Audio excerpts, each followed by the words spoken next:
want to disturb it from here. It is what Steph has often described as an invasive snail, and that is the banded snail. And the reason I have left it there, I'm not going to move it from where it is now, is that it's starting to come out of its shell. And I'm hoping that it will sort of walk into the microscope, and it's living. It's the first living one I've seen. David, would you like to sing at the Irish snail song? Sure. Are you ready? Yes. Shelliki, shelliki, bulky, stick out all your horns. All the ladies are coming to see ya. Crick, crick, crick, crick. I think it's coming out now. So we're just going to give it some time. While we give it some time, have a look here. That I terrified him by looking at him. They're not very brave. For an invading army, they're pretty nervous, really. Anyway, we'll leave him under there and see if he doesn't pop out and show us his horns. Back on Djuma, oh, look, he's coming out. David, well done. Oh, there he comes. His two eyes, long eyes, the radula coming out there. The radula's just underneath those sort of probing bits there, and Steph, you say that there are two eyes that come out the front as well. Yeah, two smaller ones, that point straight down. That point straight down, yeah. They look so uncomfortable. They do. The edge of their shell cutting into them. Yeah. He's very shy, this one. Some might say a bit pathetic. Look at those eyes. Yeah, those are the two short ones. Are they? Are they? No. They're kind of stuck to the side of the long ones. Yeah. Oh, he's now highly mobile, everybody. Chances are he would escape soon. Much more compact. You take the giant land snail, which easily stretches out 3 or 4 times the length of his shell in front of him. Yeah. These little guys are very compact. And there at the back, you can see that hood, that covering that they retract behind them. Their cap. Yes.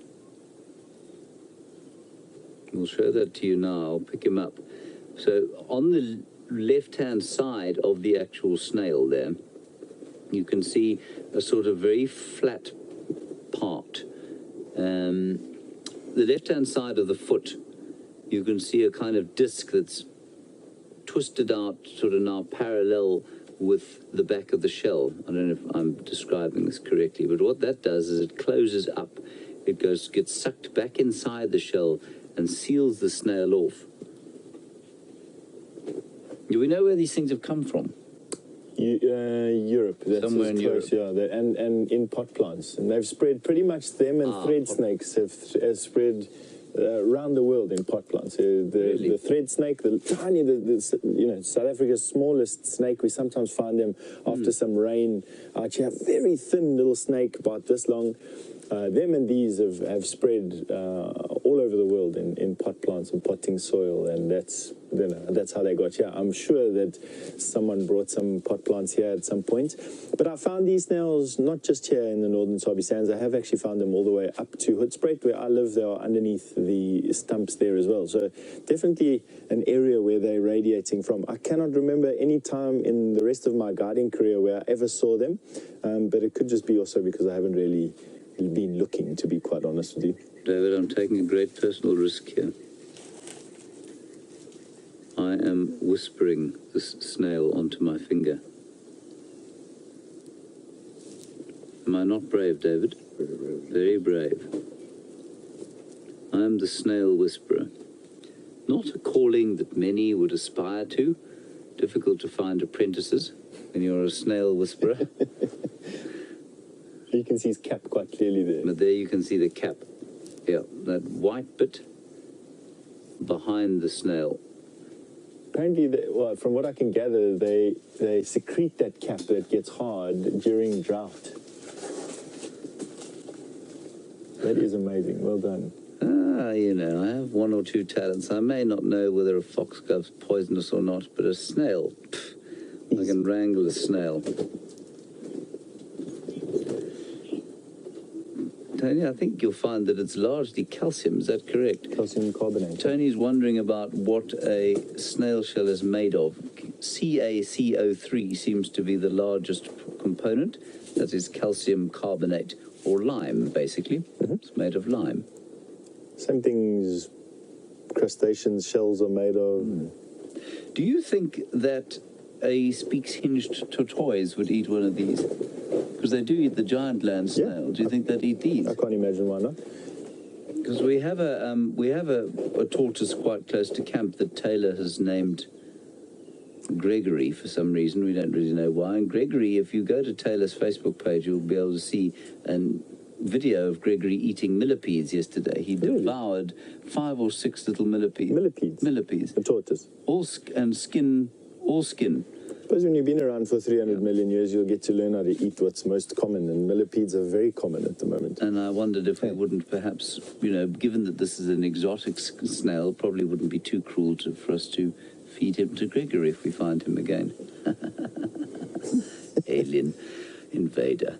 Right, let us go across to Jamie Paterson, who has got something slightly more impressive than Sandy the snail.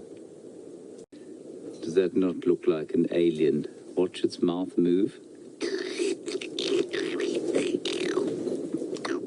And what we think is that bit that is the sort of probing bit at the front. Sorry, let me try and get my focus back. We think the probing bit at the front is perhaps a sensory organ, and then underneath that there's a mouth with the radula, and the radula is a sort of tongue, like a conveyor with teeth on it. Let's try and lift him up a bit and see if you can't look. Ooh, this will be amazing if I can get it right. Sorry. Oh, come now. There. Look at that. That is unbelievable. We think that those 2 dark spots are their eyes, although they do have eyes on the stalks as well. We don't quite know what those 2 dark spots are. They look like eyes. I would imagine that with snails having 4 eyes, that having 2 enlarged eyes like that isn't too far out of the realms of possibility. But that snout, look underneath there. What is going on with this animal? And we should be able to see. Sorry, let me just come back to me, Kirsten, and I'll just turn this thing round and then operate it probably slightly more easily. There we go.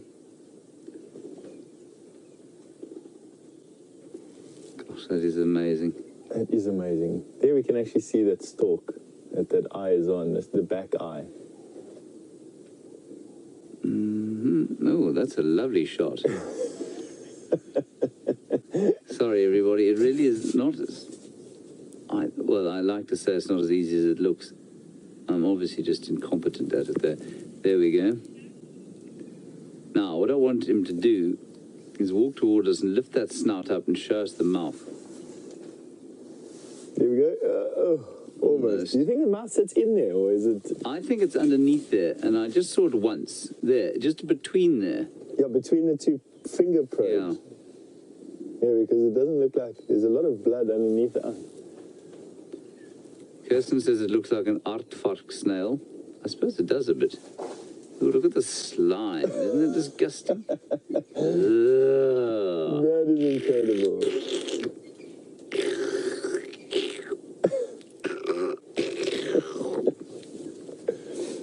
All right. I'm going to show you the cap now. We'll give him a bit of a fright just by taking him off. Oh, he's not had a fright at all. There he is underneath. Now, when he closes up, he'll pull the cap inside. In fact, sorry, I'm going to microscope him once more, because if he's allowing us to look at him like this... There. Look at that. Isn't that astounding? No, I don't know what's going on there. Steph, do you have any idea what's going on there? The back of his foot has met the front of his foot and his head. But he also looks to be sprouting some weird mites, I think, and there's a little bit of dung perhaps on the side. And then that's his cap on the right-hand side, that dark stripe that you see. We'll try and make him put his cap in while he's in microscope. This is incredible. This is probably the most exploring I've ever done of a snail, live snail, in my life. There at the back is this gaseous exchange, that hole that you're seeing there. That's how they breathe. So in there's a cavity, and that cavity is where the air goes in and where carbon dioxide comes out and oxygen goes in. You're looking into that snail there. That is weird. Obviously, with him straining to get up, he's opened that for us. Very awesome, actually. Astounding. And there's his cap now, closing up. And you can actually see... Come on, close it up. There we go. So you'll actually see how his whole body can fit back into his shell. And you can actually see where he's exuded it. And there's the cap. There's the cap. And there you can see it was definitely made and fits his shell exactly. So fit the cap. The cap fits exactly on the end there. He's pulling it in. There, he's going to close it now. That is so cool. And there we have a waterproof snail. Not so much to keep water out, but to keep water and moisture in. And is one of the reasons why I suppose this particular snail has managed to colonize so many places outside of its natal range. Yes. Absolutely astounding stuff. Possibly the greatest snail sighting on any wildlife program ever. And X-Rangi, you say it reminds you of something out of Star Wars. I was thinking the same thing when Steph was talking about the gaseous exchange. I was thinking Darth Vader. Yes. And that funny nose thing that sort of comes out the front. I mean, that looks like some character out of some movie. It's come out, absolutely. So that is the single-banded snail. It is indeed. Now, X-Rangi, the other thing, James in the Hollywood blockbuster movie, The Snail Whisperer. Oh, well, obviously Jason Statham would have to play me in the Hollywood blockbuster, The Snail Whisperer. You could always play yourself. Well, I would like to play myself, of course, yes. Safari Dean, another rather humorous comment from you. You say, which list is bigger?